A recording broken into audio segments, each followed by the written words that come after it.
Dun dun dun dun dun dun dun dun dun dun. Dave Benson News. Dum dum dum dum dum. With your host. Dum dum dum dum dum dum dum dum dum. Peter Austin. Dum bum bum bum bum. And Michael Johnson. Bum bum bum bum bum bum. Dave. I did a little Morse code ticker tape thing there, like from. What did you say in Morse code? That Dave Benson Phillips got actually naked on Twitter. That's what I said. Breaking news. This just in.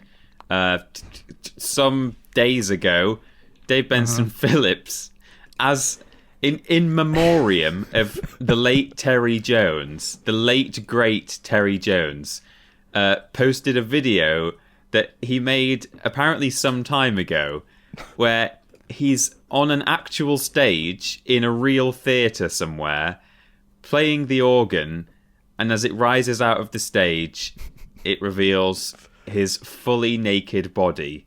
I'm looking for the actual. How do we feel about this? I'm ecstatic about it. I opened up the tweet we just sent out, and it's still on my screen. And I'm just kind of enchanted by it, and I can't look away. I'm just going to quickly find, because at the end of the clip, I'm sure it says something like, "Thanks to the such and such, the staff at such and such theatre for turning a blind eye." I think it says. Good. Here's the tweet here. Farewell, Terry Jones, Python, an inspirational human being, a hero worth emulating. Years ago, I made a film with no intention of releasing it. However, it seems a fitting tribute to a comedy legend who inspired me. Thank you for making me laugh. And what? Here it is. Special thanks to Ben Wainwright, cameraman. Poor Ben. And the Plaza Theatre, Stockport, and Ted, the theatre manager, and staff for turning a blind eye. Imagine approaching the staff with this request, like, "Hey, do you mind if I just quickly strip naked and sit on your chair and rise out the floor?" Because he didn't slink off to the side to do this, because I assume to make the organ rise up from the stage requires a technical team that have to be there to witness it and observe and make sure everything's going to regulation and make sure Dave's arse is perfectly presented. And he made this some time ago, so it's not even like, he said, look, this might seem a bit of a strange request, but it's a Terry Jones Monty Python reference. It seems like a fittingly silly way to commemorate him, but this happened like, I don't know, a year ago, 2 years ago, 5 years ago. He just wanted to make it. He was just in a theatre that had an organ that could rise out of the stage, and he said, "Do you mind if I get all of my clothes off and sit on that seat?" Oh my God. What if, you remember how Dave Benson Phillips made that video for us for the Portal Goblin thing? Yeah. In his stack of DVDs, maybe he had burned this onto a DVD and this was part of the stack. Oh, it could have been there in the background. Be like the movie from The Ring. Don't look at it. There's a reason it's only got 3 comments underneath it. Yeah. Maybe it's because everybody thought it was kind of a weird thing to do. Maybe it's a bit of a weird thing to do. But wait, the Dave Benson Phillips news continues. Oh my God! This also just in: Dave is relaunching his YouTube channel, reinvigorating it. He's starting various shows, including the P-Bone Show, where he plays a P-Bone, which is a trombone made of plastic. He's learning how to do that. Right, I thought you meant he played as in he was taking on the role of a character called P-Bone. Yeah, exactly. I mean, P-Bone sounds a bit... I think Dave knows what he's doing. In posting a video of himself naked onto Twitter and calling his show the P-Bone Show, I think he's very much self-aware. So, I mean, if anything, I take my hat off to Dave for working out, the formula for good content on the internet. While you're at it, you might as well take off the rest of your clothes as well. Yeah, or maybe so. Get my P-Bone out. I think he deserves everything. There is more Dave news. What? Oh, for God's sake! Dave has been commissioned by a Triple Jump fan to voice a short animated skit based on, I believe, the intro to Samurai Jack. Is that right? Yeah. I think so, yeah. Dave does the narration about Ben and I doing Worst Games Ever and the whole Portal Goblin story. So someone has paid Dave Benson Phillips good money to no longer be left out of it. And Dave has apparently accepted that job. So I'd like to think... He took the money? Yeah, he took the money. I think he might be over it. You know, He does follow us on Twitter now. he does. Ooh. If you're listening, Dave, which once upon a time might have seemed like a far-fetched thing to say, but I think at the moment it's entirely likely he might be checking out what we're up to. You know, genuinely, really enjoying everything that you're doing right now. Just getting yourself into the tabloids. Keep it up. Keep it up. Please. But not in the theatre. No. Don't do that in there. But you're providing us with just turning a blind eye. endless things to talk about, and I hope you approve, Dave. What could the future hold? Just when you think it couldn't get any better, like you see the organ video. It's the future. Truly, post Brexit knows no bounds. What I like the most about that video is that he has... I don't know if he was... I like to think he wasn't given instructions, because when we gave him instructions, he didn't. It was like putting two... What's the term, Peter? You know it. When you put two matching poles of a magnet together. Repelling... Sure, Yeah. that'll do. Yeah, basically that's how he was with instructions. He actively did everything he could not to follow them. Whereas here, it seems he's taken a huge, very, very confident leap, 2 feet first, into portraying himself with an accent that is probably problematic. Yeah, a little bit, borderline not okay. in many circles. It's Jack Bradshaw who made it, right? Yeah. All around good boy. Maybe he had the confidence to give feedback on the first first maybe audio so. recording. Do you reckon he made him do it again? Yeah, it's like, oh, Dave, come on, I'm paying you good money here. But we just drew away from it in fear that we were going to get hurt. Yeah. I mean, Dave, in that video, he does the nerds shout very, very accurately. So well. he was either given very good instruction from the start and followed it this time, or when he handed it back and went, a bunch of nerds, Jack was like, no, Dave, say it like this. So, but there you go. That's Dave News. God knows what we'll be talking about in a fortnight's time. Who's to say? I think the next step, though, from Dave getting naked on stage would be if there's just some kind of collaboration. I mean, he's back into the YouTube game now. He's doing webby telly. Yeah. I think, Dave and Vidiots, Dave and Triple Jump, Dave and Parrot Boy are just Michael's Twitter alone. What a home of what could happen? I the two best Twitter games out there, combining forces. Oh, I couldn't even imagine, but I hope his future does hold more collaborations. He gets himself out there, because I think the people want it, but it's just he needs to get out there, put himself in these situations and make it happen. He will become viral. He become the national hero he once was. He still is, but he could really, really become the most nationalist hero. Nope, not nationalist. I'm sorry? I'd just big It hero, was a big hero. superlative. He already set off a balloon in a BHS, didn't he? He already did a bomb scare. Oh yeah. Oh dear. I think the nationalist hero of all. Yes. Yeah. Let's go with that. And let's please not talk about Dave Benson Phillips for the rest of this episode. Yeah, let's try. Leave him out of it, everyone.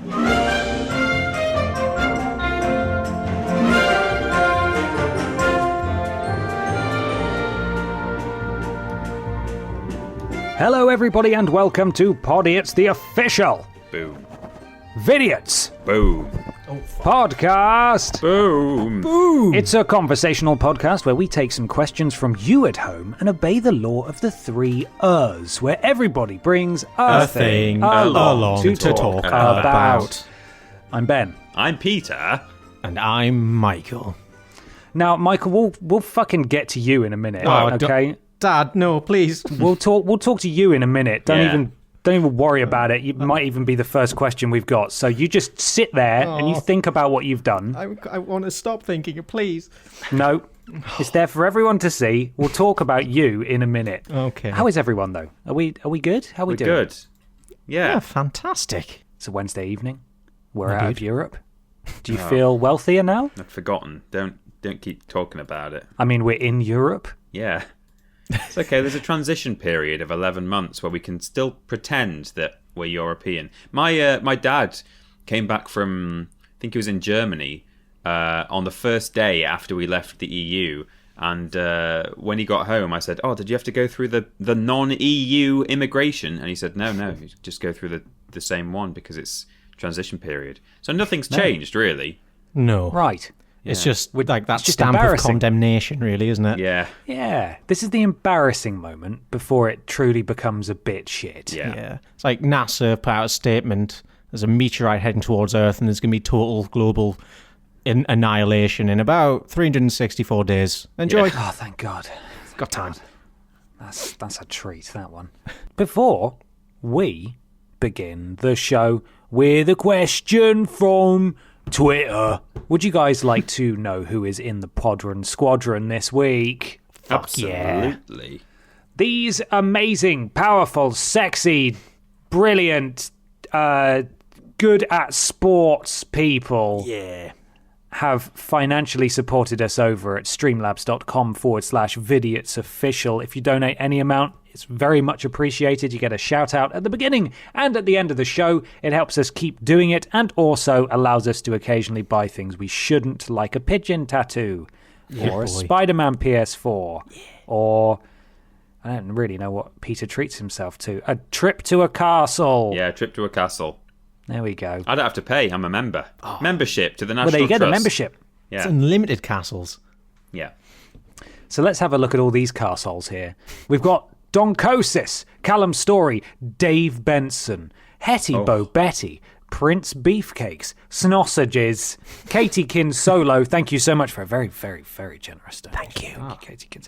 Lord Brotovich, Carl Richardson, Soap Slaps, Richard, Peter's Fridge Freezer, The Refined Raptor Reginald, Jack Jennykins, Tom Carey, Matt Fulton, The Fucker Upper, B255, Actually Dave Benson Phillips, Carry the Worst, Sad Student Fox 42, Calcifer the Dragon, Arseface, Chav Ramirez, it says that this time, Kitchen Sluts, Ashley's Bingo Ball Bot, Say Moth aggressively. Moth! Corrosion. Zanatella. A Red Bug. L Baker 97. Arthur from Natural 9. Sir Digby. Stephen Scodes. Ami Dosange. I remember it now, Ami. Finley Lavery. The Jinkle. Simone Milher, Jack Without the Sea, Mikey Wallace Nightmare, Emily Lemons, and Monica from Santa Monica. Thank you very much. Oh, I love just listening to the names in that segment every time. It's amazing. It's a magical experience. They get crazier every week. And as I said, streamlabs.com/Vidiots official. You get a shout out at the beginning and the end of the show. And it's very, very, very much appreciated. We love you all. We love you. You are all simply amazing. Are you ready for a question? Yes, please. Michael, will you join us at the front of the classroom, please? Yeah, one sec. Let me just close my planner. Pull your pants up, boy. Oh, Jesus. Sorry. No, leave the bouncy ball there. Oh, but it's Leave my it there. favourite one. Are you chewing? No, it's it my there. other bouncy ball. We do not need your comments here, Mikey Johnson. Sorry, sir. I'll approach the front of the classroom. This question comes from Addy at 2Addy2United on Twitter. And it reads, Mikey, why? I think first, for the few people who may not have seen it, maybe Mikey what begin with. Yeah, so I basically dressed up as Wallace from Wallace and Gromit in the most horrifying way I could think of. I'm not going to say anything else. If you haven't seen it yet, pause the podcast. Wherever you are, whatever you're doing, whether you're driving, sleeping, or whatever, go to the YouTube channel, give it a watch, and then come back. You know when it's late at night and you get an idea in your head and it sticks? Yes. And you suddenly get this whirlwind of motivation like never before. I, for some reason, had that about this, and I'm very proud of myself, to be honest. It was, I mean, the outfit was great, considering you just got it from a charity shop like that day. Was it that same day that you got it? Same day I filmed it, I got up in the morning and I prepared to spend the day looking at charity shops because it's not the most specific outfit, but it's definitely I want to find something that looks accurate. Otherwise, it would look shit, which would be a shame. Yeah, I mean, the shirt and tie, not so hard. I just need a red tie and a white shirt. But a green vest jumper, not hard, not easy to find, but you got it. Yeah, well, I was going to say that everybody knows when you donate stuff to a charity shop, or basically every single item of clothing in a charity shop is there because a man or a woman has died. And that's the only reason they're there. And the fact that you were able to find that full outfit leads me to the very sad conclusion that fictional Wallace is dead. No, he can't be. Well, he lives on in me, I guess. I'm happy to carry the torch. I hope you're ready to report for Spider-Man or duty. Batman. Someone else just takes up the cowl once the original one has died. Sweater vest down. Yeah. Can I say, the Michael? cheese. Yes. When you were, I'm trying to think of what's the best way to describe it. When you were running at the camera from the darkness, you looked a bit like Matt Lucas. Yeah. I had a few people say that, and I wholeheartedly agree. And now I know I can never go bald because I'll just look like Matt Lucas. Not saying he's ugly, but I don't want to be Matt Lucas. He's got a look. Yeah, it's his look. Yeah, I bought body paint and just Claudia slathered it on me. It was very cold and moist and horrible. Yeah. The swimming cap was definitely 2 sizes too small, and I think I wore the outfit for a total of 2 hours before I went in the shower and got it off. And holy shit, I've never had a headache like that. It was a struggle to think. I couldn't speak. Oh my god! Being Wallace is hard, man. Bath. Yeah, well, it's just cheese, isn't it? Just cheese, constant cheese. Just cheese. What's going on in your head, Wallace? Just cheese. I loved the close-ups of you where you could just see the body paint sort of on your stubble, on your beard. Just the texture of hairy chin and white paint was quite something. There are many things I do for online content, but shaving my beard is not one of them. I'm terrified to see what lies beneath. Can you give us a rough timeline from idea to execution? What was the turnaround of this? Actually, I can give you pretty much the exact time that I got the idea. Did you message Claudia and said, I want to be Wallace? On Thursday, the 30th of January at 24 minutes past midnight, I made a tweet. You ever just go on the cosplay tag on TikTok and accidentally spend 3 hours trapped in a vicious loop of despair and it's awful, but you can't pull yourself away from it? It was pretty much when I made that tweet when I had the idea. And I mean, that rapid production there, all the way from Thursday to Saturday, bam, done. God. Every waking moment, you're at your desk just thinking about what shenanigans you're going to get up to in various charity shops around Bristol. I think that's what we're constantly thinking, is what shenanigans is Michael getting up to right now? You know, whether they are costume related or farting related, shreddies.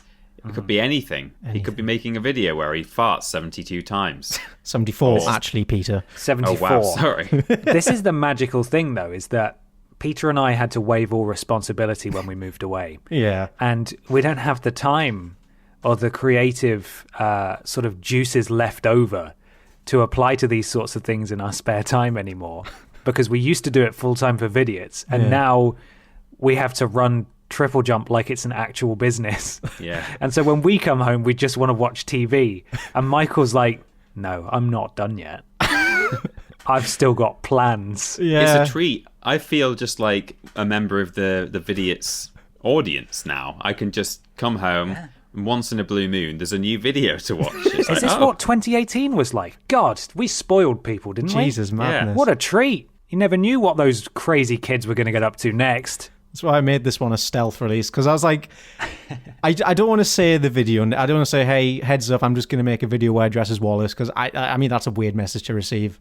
I was debating sending the picture of me in the costume, but I thought, the video's essentially done, I've just got to edit it. It'd be with them in like mere hours, so you get the surprise just like everybody else. Oh, absolutely. No, yeah, by all means, just surprises. At any given time. Claudia asked, "Are you sure Ben and Peter will be fine with this? Were you fine with it?" I mean, definitely. Mentally, no, but no. From a professional standpoint, absolutely. That's all that matters. I can tell you how fine I was with it if we're able to move onto my thing. Oh, good segue. Oh, we're doing this. Are we doing this? It's very unorthodox. Do you mind if I call up the authority? By all means. Okay, let me just got to quickly send a tweet to the authority. Give me a Right. second. And this is rules. Boss. Do you mind if Peter does his thing after the first question? Okay, here we go. Right, bear with me, Peter. I'm bearing with this. Shouldn't that's take a fine. minute. Yeah. Shouldn't take a minute. Just need to run it through an interpreter first. Yeah, it's just going to take a second. Yeah, that's all right. These things take time. It's hard to calculate a good response. Yeah, they do. So much bureaucracy got to go through. It's oof. Yes, a lot, isn't it? Well, we're in that, what was it, that 11-month period, the transition period? Yeah, well, because it's a European, it's a transnational thing. Mm-hmm.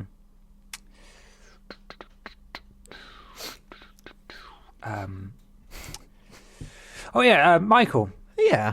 Someone wanted to know, just while we're waiting, someone wanted to know if you encountered, again, without spoiling anything, encountered any issues with security guards. Security guards, no. I was terrified. I think you can probably see how uncomfortable I look in that video. Yeah. There's bits That's I when you clipped realised out. what you'd done. Yeah, I was walking around like arms stiff, just kind of T-posing around the place, going, "This is the studios." But no security guards. There's no one in the office, which I think a security guard would have seen the lighter side of it, and I wouldn't have been arrested. But who knows? I would have loved for Nick Park to have been working late. And just come out. Imagine. Oh, hello, childhood hero. You found me at my worst moment. It's me. Look what you did. We've got a reply. Oh, thank God. It says, rules boss speaking, which of course is an anagram of yes, absolutely. I think you're good, Peter. Go for it. Okay, great, fantastic. Amazing. So you want to know how, whether we were okay with it. I mean, we were okay with you creating the content and putting it on the channel in terms of, whether you should be allowed to do that. Of course you should. Were we okay with you doing it and exposing our minds to it? Well, no, because I actually had a dream about it the night that it happened. No, I am so sorry. Now it's probably slightly less exciting than you think. It wasn't some sort of horrible nightmare where I was, tied up by cheese strings and you were coming at me with crackers dressed as Wallace. But I had a dream that the three of us were all together down in Bristol and Ben and I were just sort of standing around together and you walked up to us dressed as Wallace and we were going, "Oh my God, Mikey, that's great, that's great." And in as dream logic goes, you handed us each some really old sort of mid-90s brick mobile phones. Yeah. You gave one to me and one to Ben, and we all thought that was really funny because in the logic of the dream, there was some sort of... It was like a reference to Wallace and Gromit, like, how Wallace has that mobile phone in Wallace classic. and Gromit. Yeah. So we all thought it was hilarious. And they were sort of powered by AA batteries on the back.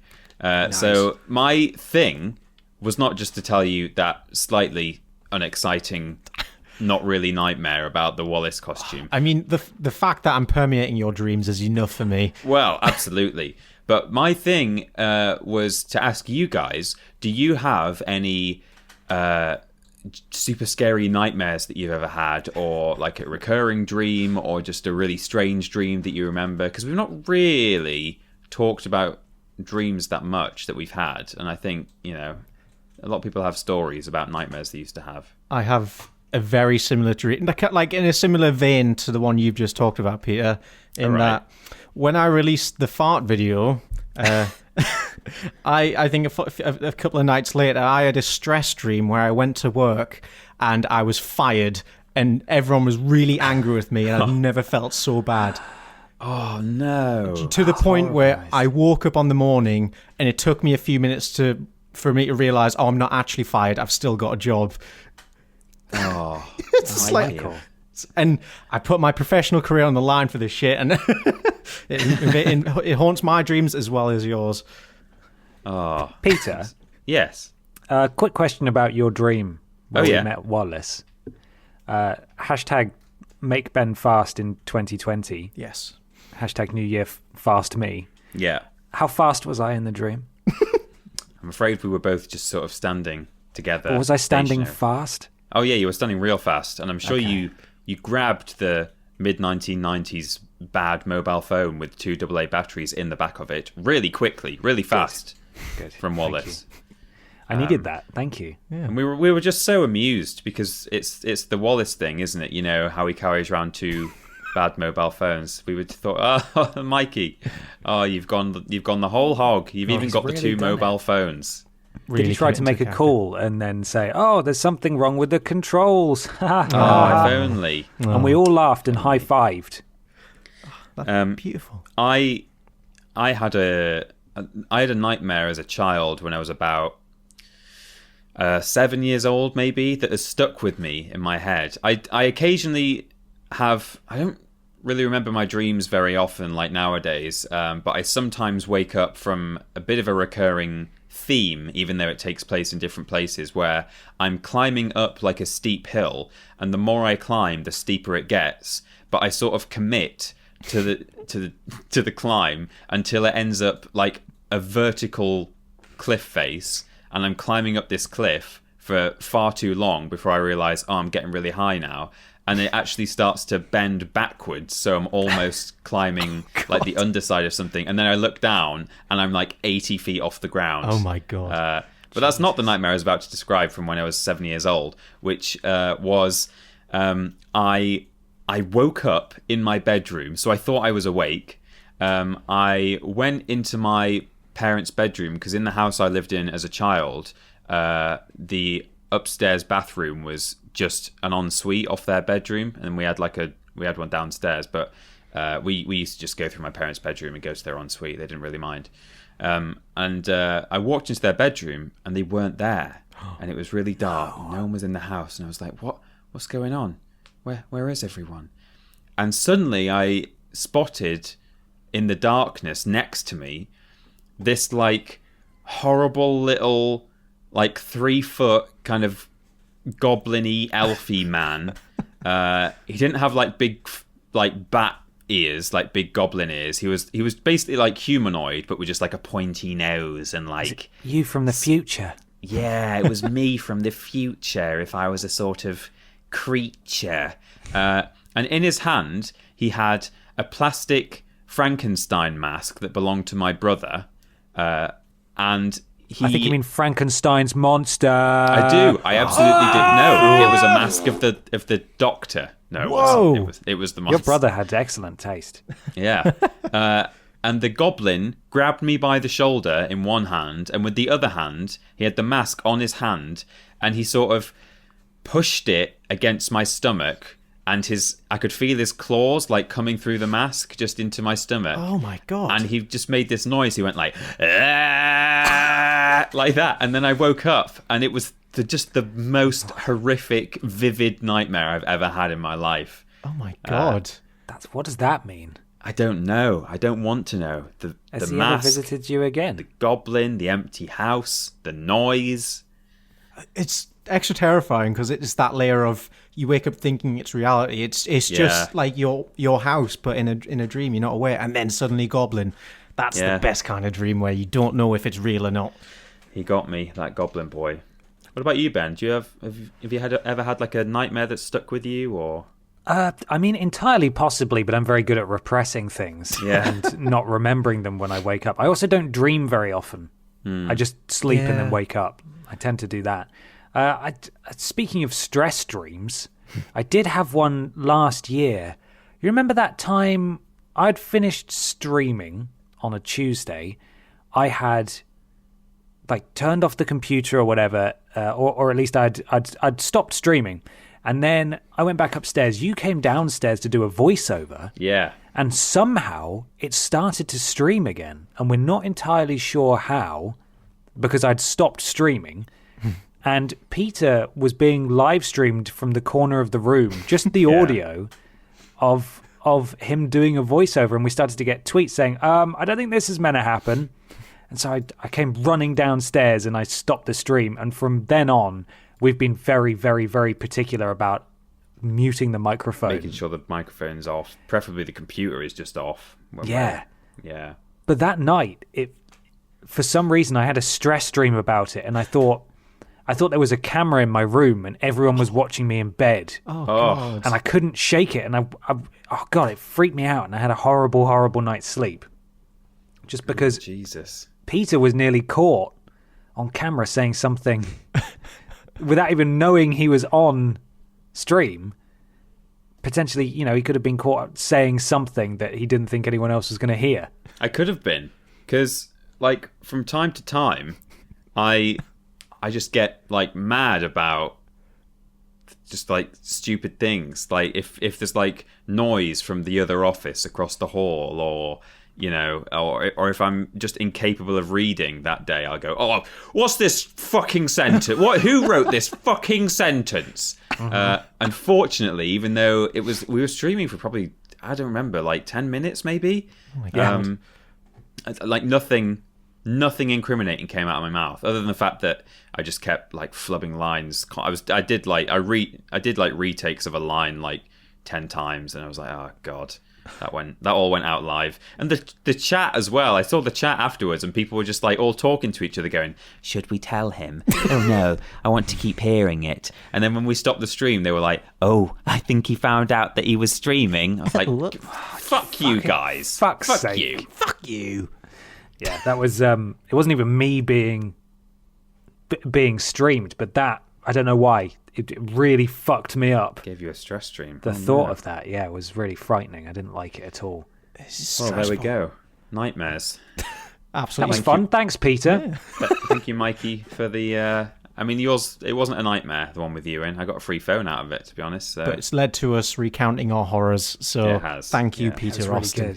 Good. That was a really, really, really, really fucking fun one, that. Thanks, Peter.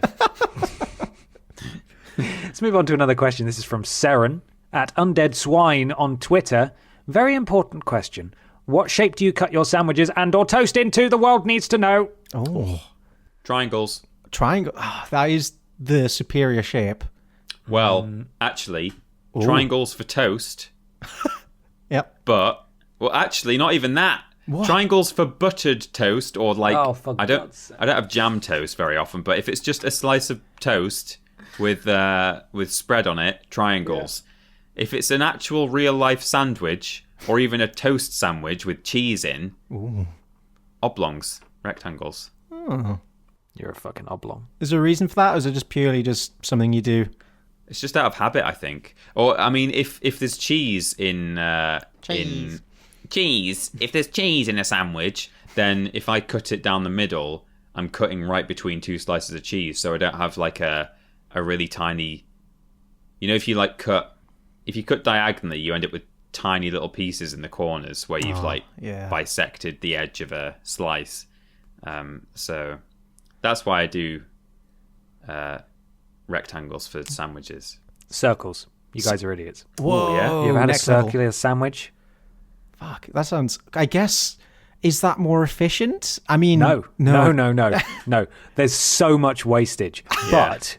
You look like a fucking... No one sits next to you on the train. It's brilliant. They sit as far... You want 2 seats? That's how you do it. Circular sandwiches. It's madman. I guess if you've got, It's just a bread roll, isn't it? Is that what that is? Well, I've heard everyone... Really, I've heard people say roll, but I don't really know what that is. I just Yeah. called them circular sandwiches. I guess if you've got, a meat round filling for your sandwich... That makes sense if you want a consistent bread to meat filling ratio, but Yeah. I'm quite intrigued Billy now. Bear ham. Or if you're having a pineapple sandwich. Ooh, Yum my yum. favourite. Yes. Pineapple sandwich. I tend to go rectangular for sandwiches. Yeah. And honestly, the same for toast. The only time I do triangular is if you're talking cheese toasty. At which point, it's already seared into that shape anyway. Yeah. So you just got to cut along the lines. But I tell you what, here's my logic. When you're eating a rectangular sandwich, you can take 3 bites along the side until you get to the crust at the top, and that's a further 3 bites. So you get 6 mouthfuls there. With the triangles, you take big, weird, pointy bites on each side. Yeah, where you stab it into the back of your mouth. Yeah, where you deep throat the sandwich, and then you've got one good bite in the middle, and then you've got a weirdly shaped... There's a lot of crust there. There's a lot of crust. Yeah. And unless you're getting your fillings perfect, I don't feel like it serves a great purpose as a sandwich. I feel like it works for toast, but I don't know about sandwiches. But then Tesco fucking cuts them all like that anyway. Oh, I actually enjoy triangles more as a sandwich, because when I have them from Tesco, I really like having a triangle sandwich, but for some reason I just don't do it for myself at home. No, it's it just a feels like rare a treat. meal deal treat. yeah. I feel like the weird one now because I don't cut my sandwiches at all. Or toast. I just have it whole. Mad. Fucking vegans. What else can they take from us? I don't want to inflict harm upon the bread. Jesus. But yeah, Jesus. it just never crosses my mind, really. Like, yeah, prepackaged sandwiches, that's the way they are. But I'm not going to go spend the extra 3 seconds of effort to cut a sandwich in half when I think it's quite satisfying to hold this entire sandwich in your hand.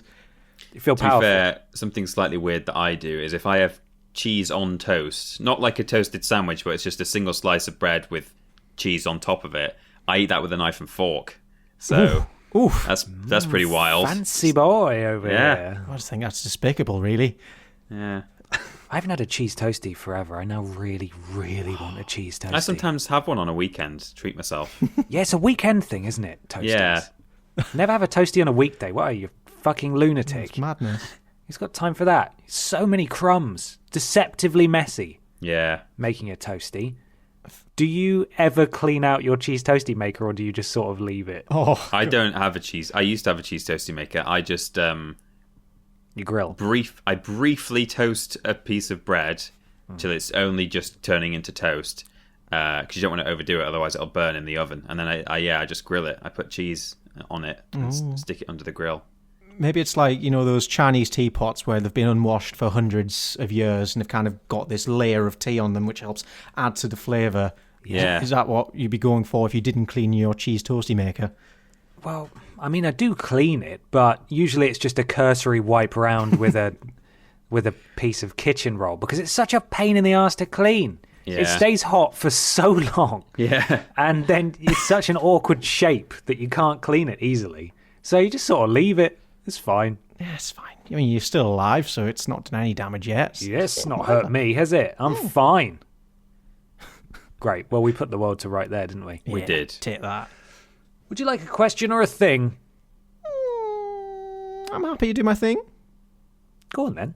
Okay, fingers. Go on then. Go on then. Go on then, you fucking... I've got a stupendous tale from the magical land of Stoke-on-Trent. No, Wow. you haven't.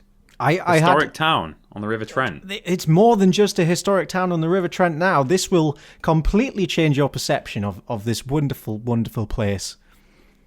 I had another thing planned for this podcast, but then I read about this 20 minutes before the podcast recording started, so I just quickly scrambled something together, and I think it's quite fun. I hope you think it's fun too.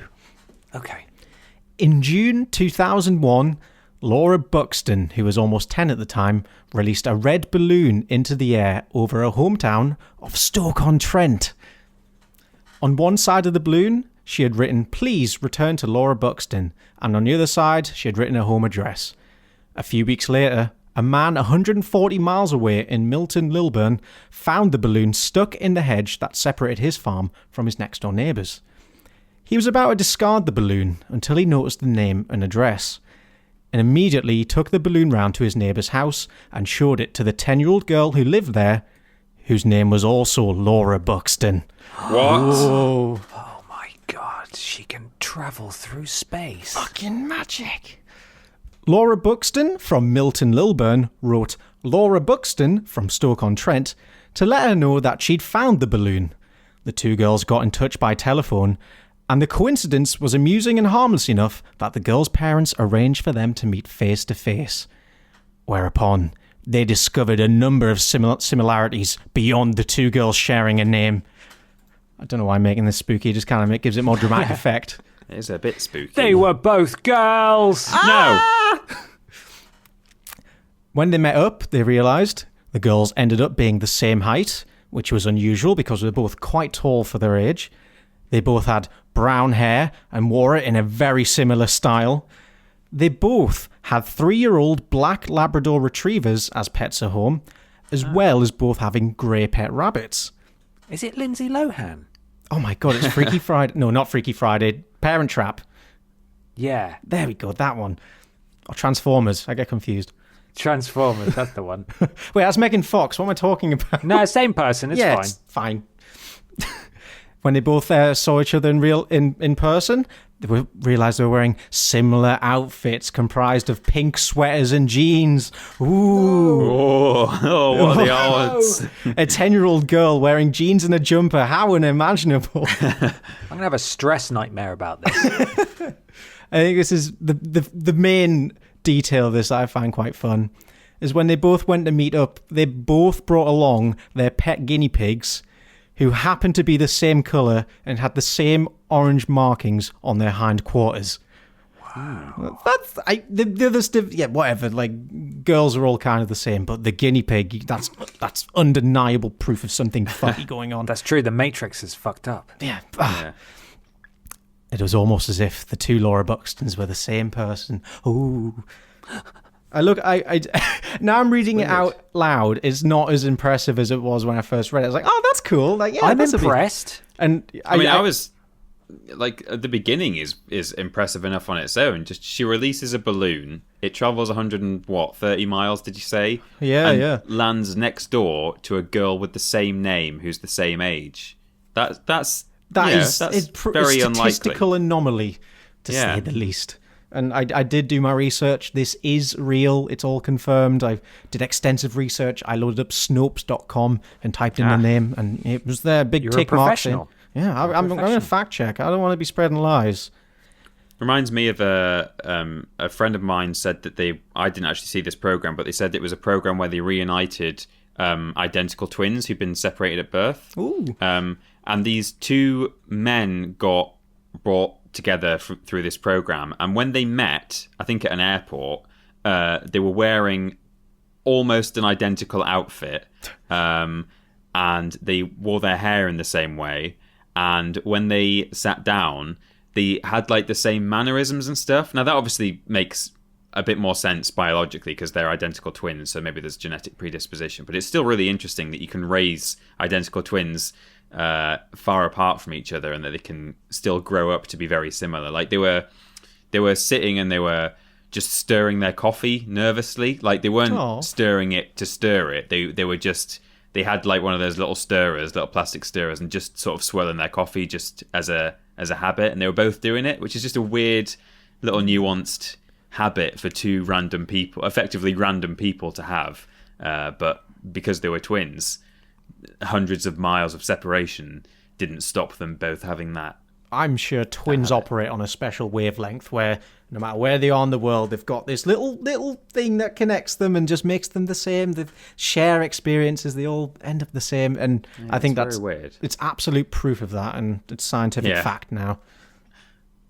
There you go. But yeah, the girls became friends afterwards, and I'm not sure when this information's dated, but they both still meet up semi-regularly whenever the schedules allow, and the last meetup was before they both went to uni. Oh, so yeah, everything turned out great. Thank God the other Laura Buxton wasn't a man in a child costume trying to assimilate her identity or something. I hate it when men do that. It's just, come on. Why do they do that? Sixth time. Awful. I mean, the first Laura Buxton just wrote her name and address on a balloon and sent it off around the world. Yeah. And it landed in the field of a farmer, Mr. What's his name? Anything could have happened. Wow. Oh my God, maybe, yeah. Why don't you come over here and meet me? There's a girl next door with the same name as you. Oh God. Come on. I'm sure he didn't do that. Surely not. Right. Did you guys never do anything similar? Yeah, no. I don't know if I ever put my name on a thing like that, but I'm aware of the idea of sending balloons off or little messages in bottles. Yeah. I had a message in a bottle ship. Oh, Yeah. nice. Kit, sorry, I threw it off the back of a ferry. Did you get it back? Nope. Oh. I don't know where it is now. Probably in a whale's tummy. I think the only balloon I've ever released was, I must have been like 8 years old or something, and I had like this nice big Pikachu balloon. You know the type, the kind of tinfoil. Dude, is that the one where the valve is on his in his Wilson bumhole? area? Yeah. Oh, in his bumhole. Okay. And I remember just being in my garden, and I had the urge to let it go, and I just stood there, watched it float away, and instantly felt very sad because I secretly, I still wanted it, and there was no way of getting it back. Now it's just floating off. No, you gotta catch 'em all. Somewhere 130 miles away, Michael Jugson picked it up. And he sold it for drugs. Yeah. Yeah. What are the Or odds garlic. that Michael Johnson's balloon should be picked up by someone with almost the same name as him? Jekyll Monson. There we Well, go. that was wonderful. That's my little Thank you, thing. Michael. Thank That you. was a lovely little trip down Coincidence Lane. Thank you. Oh. Let's answer this question. This is from Jamshed, at Mighty Jamshed on Twitter. If DBP and the remaining Chuckle had a WWE match, who would win? And by what method would they win? Oh. I mean, Dave has wrestled. Yeah. he's Dave got has experience. wrestled. He does Bronco Busters. I've seen that because it looks vaguely sexual and he obviously gravitated towards that.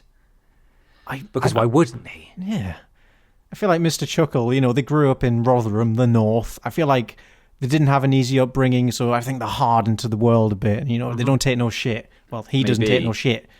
But perhaps Barry did all the fighting for Paul, and now Paul's left Paul's a without lover, his not a wingman. fighter.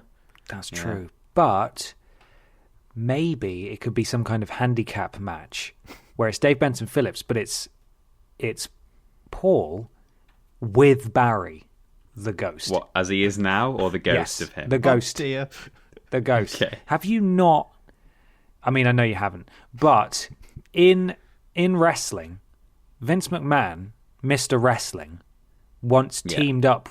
I think he had a match against God, Right. and there was a spotlight that followed something to the ring. That is he amazing. Holy He shit. beat God.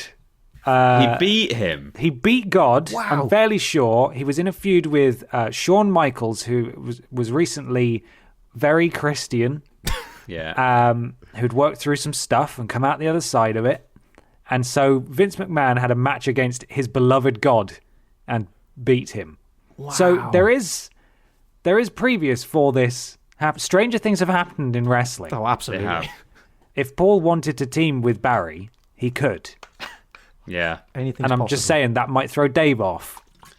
Could it be a no DQs match as well? So weapons are allowed. Oh, fuck Oh, yeah. 100%. So- Yeah, well, what else are you going to do? You need gunge. Dave needs guns. Yeah, absolutely. Paul Well, and it could Barry need be. a long plank carried over their shoulder, or a, Yeah. a step Spinning ladder. it round. Yeah. Allow me to flex my wrestle knowledge a little. In that there are frequently strange, they're called stipulation matches, where Yeah. they're not regular first person to be pinned or tapped out wins or loses.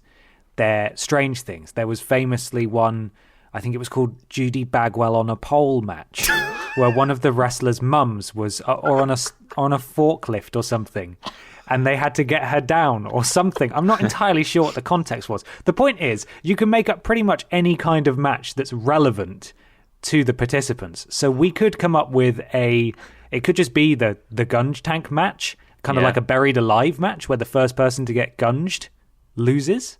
Oh, nice. So there's Yeah. all sorts of things we could do here outside of the realms of a regular match. Shit. Okay, I think we'll establish the two people's main moves, and then we'll work from there. So I think Okay. it makes sense. Yeah, I think Peter mentioned it.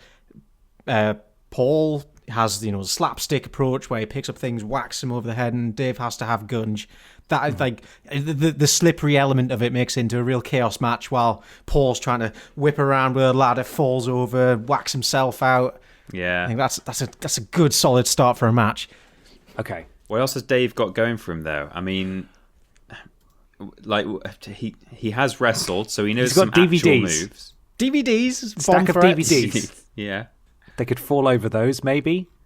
How about we come up with a couple of moves for each of the participants here, but they've got to be pun-based. I've got a couple of ideas. We've got the gunk dunk. There's the gunk dunk. There's put your cocks back, which I think is just a swift kick to the nads.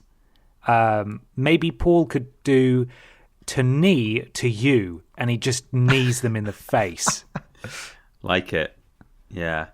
Any other ideas? What else could we do? DBP could maybe do a thing where he throws large foam chips at Paul as though he's the giant baby man. And as part of the game, Paul has no choice but to catch them in his mouth. He can't not do it. It's irresistible to him.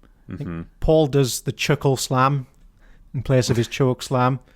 Oh, very good. That's good. Yeah. There's a wrestler called DDP as well. So Dave Benson could just take his theme music because it starts, it's me, it's DDP, and he could just dub over it. And he could then do a DDT on a Dave Denson Tillips on his enemies. Yeah, right into the gunge. Yeah. I think I'm inclined to say that Dave has got it. You reckon? Yeah. Really? Yeah. Oh, actually, well, yeah. I mean, I guess age-wise, he's more athletic. He's more resilient. He's experienced. He's had to carry washing machines when he's done a show and he gets his free washing machine afterwards. And they just say, "Look, we can't buy you a new one, but you can just take the one from the community centre." Didn't you say earlier in the intro, Ben? Didn't you tell us? Let's not talk about Dave for the rest of the podcast. Yeah, I may have been You lying. knew you'd brought a question along. Yeah, I know. Yeah. I did this. I did do this. It's worth it. It's worth it. I think Paul Chuckle will win after interference from Neil Buchanan. Ah. See, I was thinking about Neil. I wasn't sure whether to bring up another member of the Pantheon, but... Well, we may as well. It's a battle royale. Was it Mankind who had the head? No, that's you're thinking of the Job Squad. You're thinking of Al Snow. Al Snow. He was the one who ran around with the mannequin head. Yeah. So Neil could do that. He could have the head. Hello. Yeah. Ho, ho, ho. What is wrestling? Oh, wrestling's it's difficult to explain. Like, It's like if a child had never seen superheroes and tried to design some themselves. yeah. That's wrestling. Man, I want to get into wrestling now. I just want like a playlist of these weird matches. Cultaholic will help you out there. Cultaholic.com. There we go. Well, there Nice we little go. plug for you. Nice. Here's how the end of this match goes down, guys. You ready? Yeah. Yeah. So it's reaching its climax. You've got Paul with a gob full of big foam chips. You've got Dave on the other side. He's exhausted. He's been kneed in the face several times and been hit by a big plank of wood or a ladder a lot. And just as Dave is staggering towards Paul, about to deliver the devastating Dave Denson Tillips Nice. right into the gunge, Paul, or Barry even, sneezes and sends ghost plasm all over the referee and Dave. Oh, God. And they're temporarily blinded and they can't see. And who's this coming through the crowd? Hello, it's Niall Snow and Head, and he runs in and he gets this big salt shaker out for the big art attack, and he just puts it all in Dave's eyes and face. Yeah. And then he rolls back out of the ring just as the ref turns back around. Oh, no. You've missed the important one. He also quickly got in his finisher, the control splat. The control splat, yeah. nice. He did a controlled splat to his face. This is the control splat. Right in his face with the salt shaker. Rolls out of the ring. Yeah. Ref turns around. Barry's like, shit, this is my moment. Paul, sorry. Barry's had his moment. He did his bit. Paul pushes him. Dave's like, whoa, oh, and he goes falling into the gunge tank. Winner, Paul Chuckle. Paul Oh Chuckle. my God. He I got would it. pay good money for that pay-per-view. Holy shit. I would. Someone recreate that in 2K20 now for us, please. Commentated by Dick and Dom on the Oh, desk. at Yeah. ringside. Just for half an hour of the game, they're screaming bogies at each other. Oh, yeah, you can't hear anything that's happening in the ring because they're just yelling louder and louder. Yeah. Oh, amazing. Ben, you've got a future in writing wrestling, I've got to say. Yeah. How they should have booked. There we go. Well, I hope we all painted a magical picture for people at home there. Yeah. What could have been if they were wrestlers after they were TV personalities. Got another question here. This is from Boof, at Boof on Twitter. Oh, I recognise that name. I know that one. We know that one. Aliens are planning to build a hyperspace expressway and the route goes directly through Earth. What do you show them to convince them to spare Earth and construct a B road? I think just the video of me dressing up as Wallace, I think that's enough to scare No, them they away. would fucking they'd build 2 roads through Earth. They would. Fuck it, you're getting a motorway. Or they'd redirect the road away from such a horrible place, but still destroy Earth anyway. Okay, yeah, maybe I didn't think this through. They'd blow it up. They'd blow all of it up. I would show them the excellent quality available over on twitch.tv/boof. If you'll forgive Peter, a bit why of is your nose so brown? sucking up there.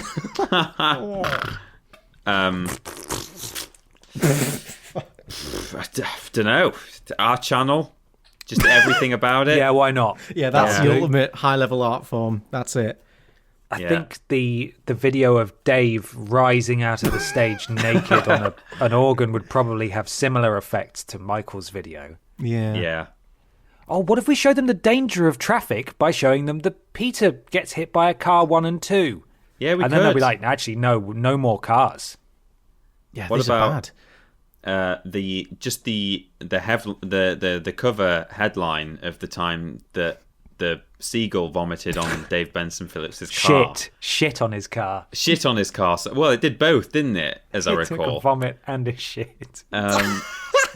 Just to tell them, look, this is a world where wonderful things happen like Yeah. this. Good things I mean, I'm not happen saying it's here. good that Dave's car got messed up. I'm just saying I it's a am. good story. I Okay.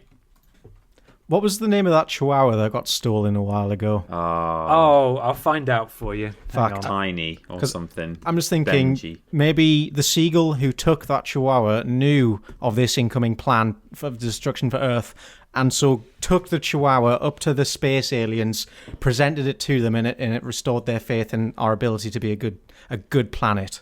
This time. Oh, it was a good seagull all along. Yeah. Gizmo. Gizmo. His sacrifice was worthy, but now he's living with the aliens on their planet doing really cool stuff. The worst part about that story was when they found like a dog's leg on a roof, and everyone was like, "Oh no, Gizmo!" Then they confirmed it wasn't Gizmo; it was another dog. It was a Which is different horrible. dog. Yeah, Can a seagull eat a chihuahua? Do seagull eat dogs? Did a seagull steal a dog? Do seagulls attack? Do seagulls attack small dogs? God, there's been a development in the Gizmo story by the looks of it, actually. Oh my god. So it's not Gizmo, but it's something else. Okay. The headline reads, Seagull drops paw of dog or cat near where Chihuahua was snatched. Oh no. Has ornithologist Peter Rock been involved again? God, there's a picture, a quite graphic picture of the paw, and below is a picture of Gizmo, and I mean the fur looks remarkably similar. It's him then. That's it. In fact, we've done it. It's got to be him. We brought him found back. 1/10 of Gizmo. Posters are going up in the search for Gizmo. Justice for Gizmo. Yeah. He's gone. He's fucking gone. No, he's not. He was shat out onto Dave's car. Oh no. Well, I think I think all of those are excellent reasons to Yeah. stay away from Earth. Yeah. It's just not worth it. Yep. It's not worth it. I've got a thing. Oh. Thing me. It's time for some weird fake news. Yes. I have collected in my travels across the internet this afternoon. I found 4 news stories. Some of them are real, and some of them are from fictional satire website The Onion. Madness. And these all come from a Reddit subreddit called Not the Onion, because sometimes news is so ridiculous it might actually be from satirical website The Onion. And it's up to the boys here, or the girls, to decide whether or not these news stories are real or from satirical news website The Onion. As I did last time, I have altered the headlines ever so slightly to make them feel a little bit more ambiguous, because the Onion often words their headlines in a way where it's quite easy to spot that they're ridiculous and not real. Lifeguard will save child once he's finished his jammy dodger or whatever, something Exactly. like that. Real. Exactly. Real. Totally real.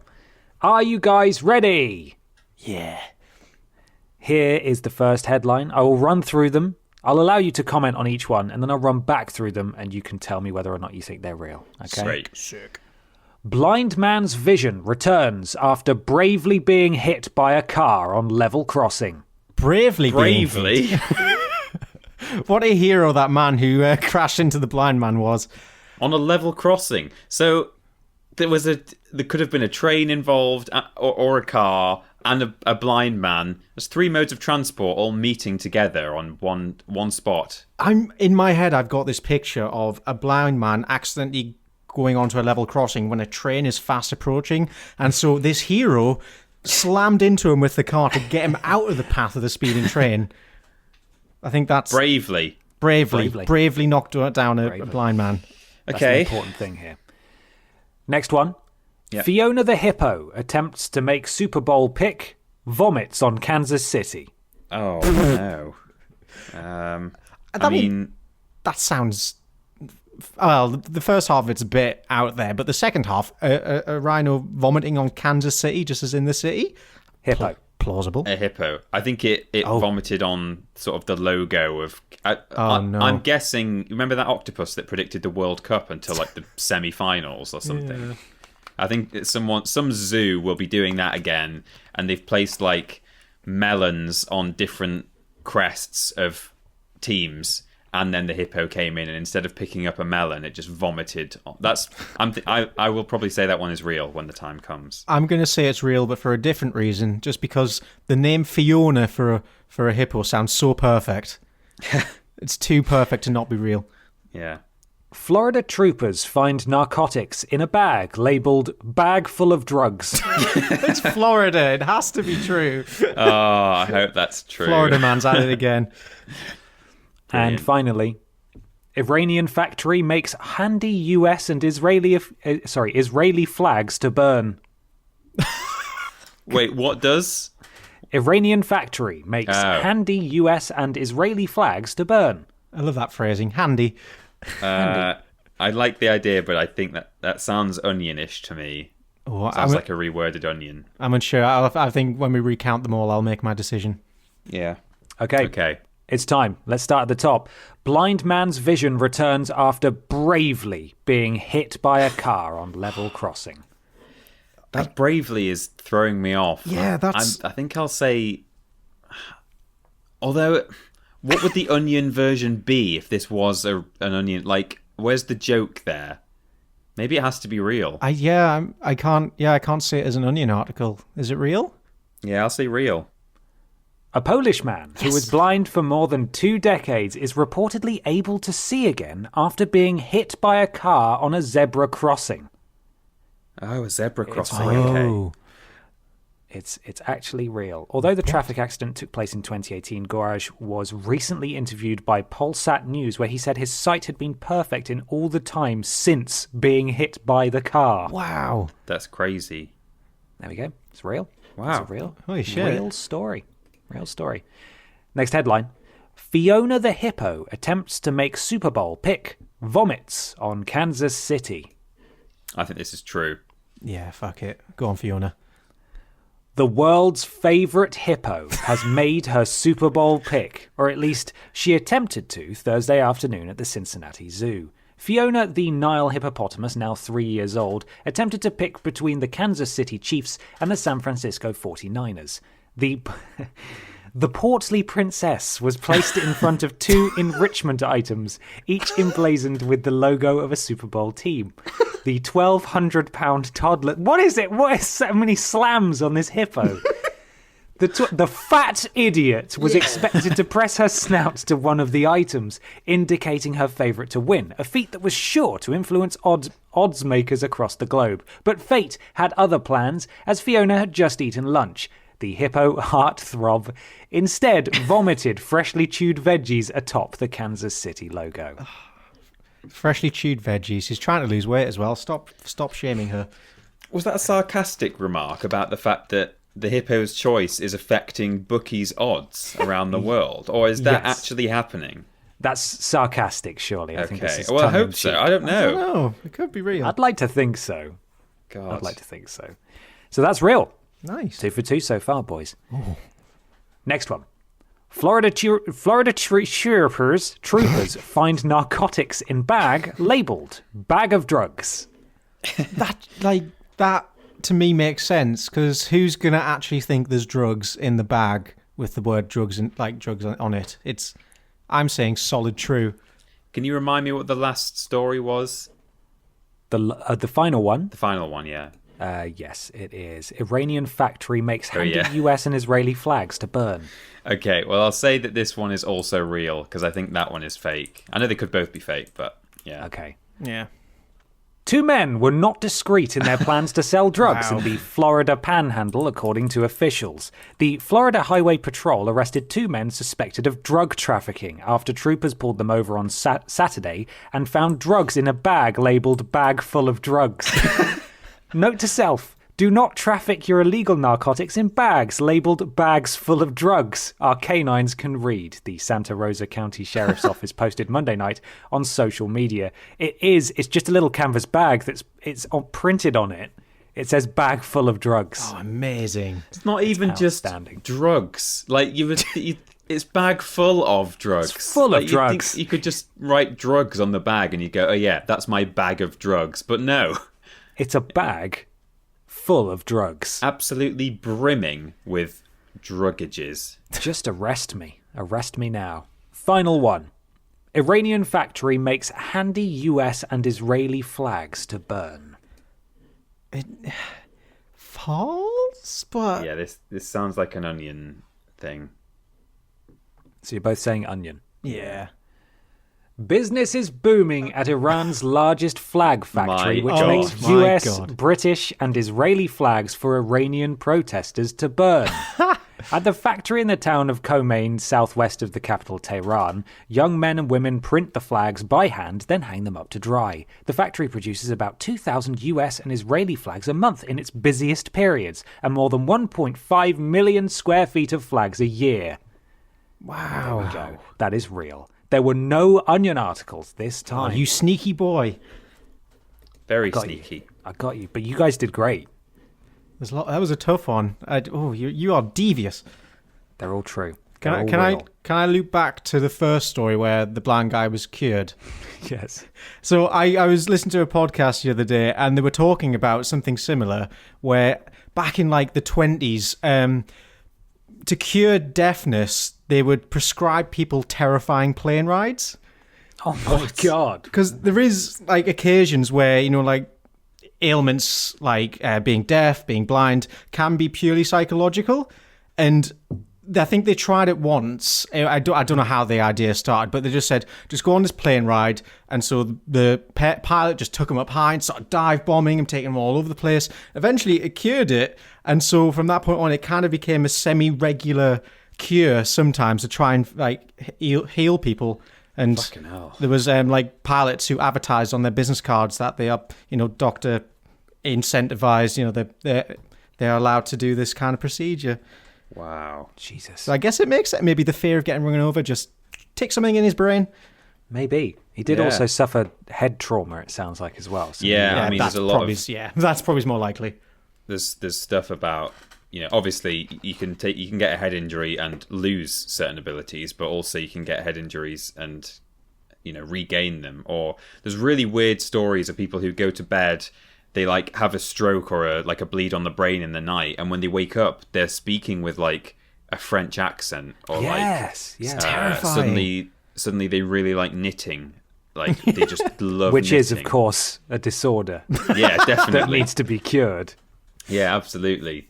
No, but it's like, these big gruff men who like to watch football at the pub and be sexist now just want to do nothing more than stay at home and knit a nice pink jumper for Laura Ashton or whatever her name was. It's worse than being sexist, that. Yeah, it Can't really have is. that. It's mutually exclusive as well, watching football and being sexist. You can't Yeah. have one without the other. It's illegal. Oh yeah, absolutely. They're all sexist. We have one final question here from Chris Lemieux at Aphrodisiac Prime on Twitter. Oh, As the 3 Vidiotic kings, what gifts would you bring the wee baby Jeswas? This is really good. that's a very, very good question. Fuck. I want to. What would you bring, Michael? I'm ratting my brain. I'm going to bring a rat. There we go. You're going to bring him a Fart rat. incense. Fart incense. Oh, that's good. Yeah. A brick. Maybe bottled liquid ass. Prick. Dettol. Well, All babies need Dettol. I think it's fair that the baby Jesus goes through the same trauma I did. It made me the man I am, so therefore a brick to the head could only do him wonders. Yeah. I mean, not at that age, but later. Well, the brains are... I mean, the skull's softer, so it'll absorb it better, right? Yeah. Now remember, Jesus' gifts were not just gifts that were worth stuff, although they very much were worth money. They were symbolic. Gold is because he's the king of kings. Frankincense, Frankenstead. I think you mean Frankenstein. frankincense's monster.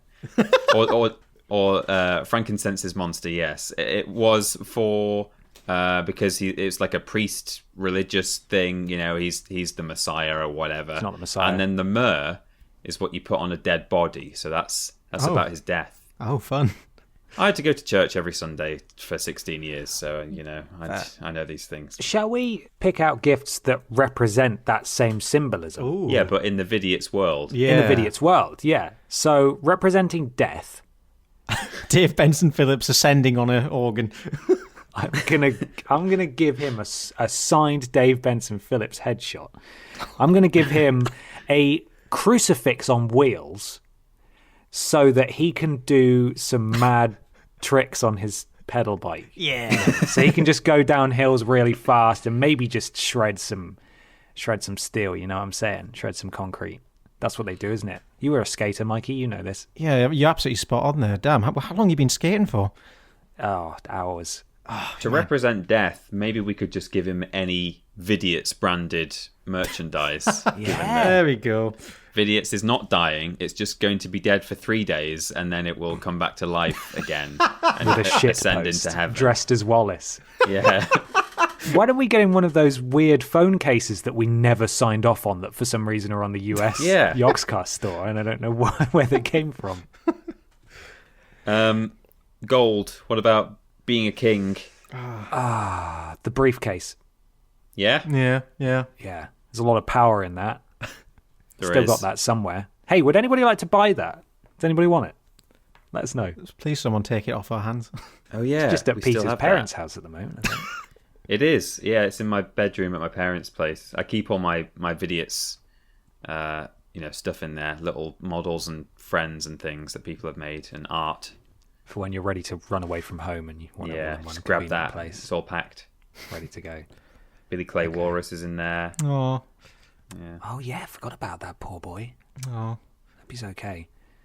I'm sure What he's about what was frankincense's monster symbolic for again? I think it's a sort of a religious spiritual thing. It's like a priest slash, it's the whole religious aspect, the spiritual aspect of his life. I was hoping that I forgot what the second one was. I was like, maybe if it's about birth, give him the Hannah Montana pregnancy test. Oh yeah, brilliant. We've all got one of those, haven't we? I've got one. I think I've got two, but unfortunately the ferrets got in my drawer the other day and shat on it. Oh no! Was Are it they positive? I can say the ferrets are pregnant with Hannah Montana. Yay! Because that's how it works, isn't it? With a pregnancy test, you do a shit on it and it goes Yes, blue. yeah. It's always worked for me. Yeah. I've never been pregnant. Yeah. What do you think, Michael, to the spiritual aspect that Vidiots could bring with Frankincense's monster? Oh, I know. Oh. What about the rules boss hat? That's religion is wisdom. That's true. We'd need to. I mean, none of us have it, obviously, because it's in Europe somewhere. But you can buy them on Amazon, and they're advertised as like bishop's hats or something. That's what they're supposed to be. Yeah, sure. That's what they are. Yeah. Okay. Well, we've got a pretty convincing few items. I'm trying to. I think I'd be pretty happy with that, don't you? God, I'd love to be that baby. Would you? Lucky old Jesus. Yeah, you'd be due to be dead in about 4 years. Yeah. You can't be doing that. Can't be wishing for that. How old was he? He was like 30, wasn't he? 30 something, yeah. 32 or something like that. Rubbish. You done any carpentry lately, Michael? No, I haven't. Sadly. Okay. Well, then you'll be all right. Wait, have I? No. Have you? No. No, I'm trying to rack my brains for anything that remotely resembles carpentry. Have you helped like build a stage or anything at an event, a set? I put a bald cap on. That's like carpentry. That is like carpentry, yeah. I mean, no, I drove to a church and I did car repentry. That's bad. I like it. That's really Church, bad. your automobile went and did some confession at There we church. go. Yeah. Yeah, that Brilliant. that was a lot of work. Brilliant. Let's leave that there. Hey, who wants the next chapter of the Hoover story? Oh my god, yes. Definitely. Everyone's so excited. So last time I discovered that there was a blockage. Yeah. Remember that? Yep. Oh yeah. How could I forget? So I went into the drawer, not my chest of drawers, just a drawer in the kitchen, and got some scissors out. And the blockage was it was the the bar, the thing that spins round with the little bristles on it. Yeah. And it had a lot of hair on it, like a lot, and it wasn't mine because this Hoover was in the flat when I moved in. Right. And it seemed like a pretty old Hoover anyway. So I started just hacking away at this hair with scissors, but I couldn't really get in there because it was all still part of the Hoover. So I had to take the bottom of the Hoover apart and take this bar out and like just fully take it apart.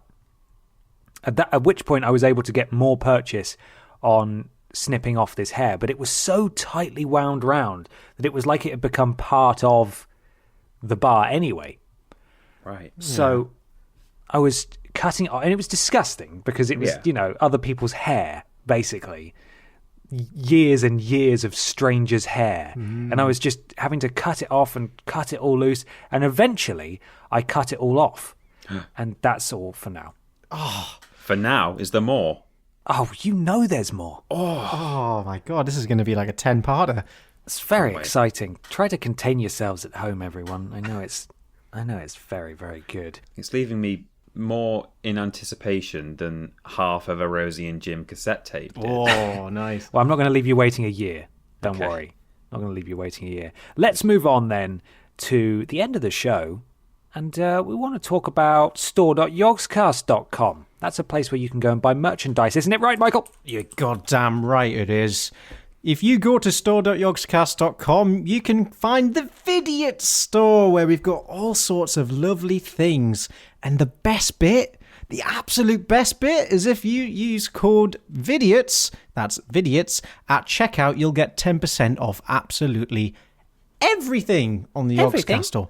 Everything. So not just Vidiots stuff, you can buy a bloody set of dice, probably, maybe. Whoa. A calendar, a mug with anybody else's face on it. But really, buy our stuff, please. Buy our stuff. Spend all of our money. And once you bought it, buy it again. And again. Buy it again from the US store. Get it shipped from there. Bam. Again. Yeah, Vidiots works there too. It's intercontinental. It's magic. Yeah. Exactly. YouTube, Twitter, Facebook, all.com/Vidiots official. Twitch.tv/Vidiots official as well. Not sure if there's anything in the pipeline stream-wise, but we'll be sure to announce it on those social media feeds if there is. Streamlabs.com/Vidiots official if you'd like to donate and support us monetarily. It's very much appreciated, however much you're able to give. And when you donate, you will appear in the form of a shout-out at the beginning and the end of the next recorded show. Speaking of which, it's time to run through those names again. Are you ready? Yes. Doncosis, Callum Story, Dave Benson, Hetty Bobetti, Prince Beefcakes, Snossages, Katie Kins Solo. Thank you very much, Katie Kins. The message says, thank you, beautiful boys. You're very welcome. Lord Brotovich, Carl Richardson, Soap Slaps Richard, Peter's Fridge Freezer, The Refined Raptor Reginald, Jack Jennykins, Tom Carey, Matt Fulton the Fucker Upper, B255, Actual Dave Benson Phillips, Carry the Worst, Sad Student Fox 42, Calcifer the Dragon, Arseface, Chav Chav Ramirez, Kitchen Sluts, Ashley's Bingo Ball Bot, Say Moth Aggressively, Corrosion, Nutella. Yes. A Red Bug, L. Baker 97, Arthur from Natural 9, Sir Digby, Stephen Scodes, Ami Dosange, Finley Lavery, The Jinkles Simone Milher, Jack Without the Sea, Mikey Wallace Nightmare, Emily Lemons, and Monica from Santa Monica. What was that, Peter? That was Claudia's Instagram. I was looking for the clip where she taps the theme tune on your face. Oh, lovely, yeah. When she's doing your thing, but it accidentally started playing just in the middle of the pod squad. Well, reading. the pods are all beautiful people. You do, Peter just doesn't care. He's looking at Twitter and Instagram, but you're all magic. It was relevant content. He calls some of them ugly. He calls some of them. I do. He plays music and sounds. That's what he says when you accidentally live stream your voiceover recordings. He just talks shit on all the Patreons. Yeah, but pretty much idiots. Just say they're all useless. No, but they're not though. They're beautiful and fantastic. No, they're not. I don't think that at all. I'm they're very all really grateful. Thank you, really everyone. Good at sports as well. Streamlabs.com/Vidiots official if you'd like to join Pod Squad for the next episode. Doesn't matter when you donate between this recording, which is about a week before this episode goes out, and the next recording, which will probably be about a week before that episode goes out. But you will be featured. Always. We'll always feature you. Always, always, always. Finally, if you want to find out where Peter or I are on a daily basis, Was that a question? How do they do that, Peter? They do that by going to Team Triple Jump anywhere they want to go. That's on the social medias, Facebook and Twitter, and also Twitch and YouTube, where we do all our content. We do things that you Vidiots fans of old will recognise, such as Piece of Cake, but it's now called Rules Boss. We do Prove It. We do Worst Games Ever. We do our podcast, which is nothing like Podiots. It's a video game podcast, and you would do well to learn the difference. And what else do we do? Live streams and things like that. Main Menu. We do a show called Main Menu, which is it's like the cookery stuff we used to do at Vidiots, but it now has its whole own show. Nice. Yeah. And as Peter said, Podiots isn't a video game podcast. Just please. I don't know if some people are doing it intentionally now, but you've got to stop because we're never going to answer it here. Stop it. Get some help. Michael. Hello. Where are you? I'm currently in my flat. But what do you do when you're not at your flat? Dresses up as Wallace. Yeah, I go visit Ident Studios on a daily basis. But what do you do when you're not dressed up as Wallace and you're outside of your flat? I repost weird videos of Finnish commercials onto my Twitter. That video is great. Yeah, if you want to see what we're talking about, go to @ParrotBoy on the Twitters and you'll see a hauntingly beautiful intro to a politics TV show from the 90s. It's beautiful. Oh, yeah. So weird. I'm @ParrotBoy on pretty much everything. If you search that, you'll probably find an account from 15 years ago. Feel free to follow me there too. Just do it all. Yeah. Do it. Do it. Do it. Right. I've got an internet shop coming soon. Oh, exciting. So I need to get off. What I will say before I go is to please leave us an iTunes review or a review/rating on your platform of choice. It helps something to do with algorithms. True. Do we have a final question for the people listening at home? What would you show to the aliens to stop them from destroying Earth? Yeah. Tag Booth in it as well on Twitter. Yeah. @Booth. Yeah. Yeah. Okay, cool. Right. I'm going now. See you later. Bye then. Enjoy your shopping. Bye. Yeah. Yeah. Yeah. Yeah.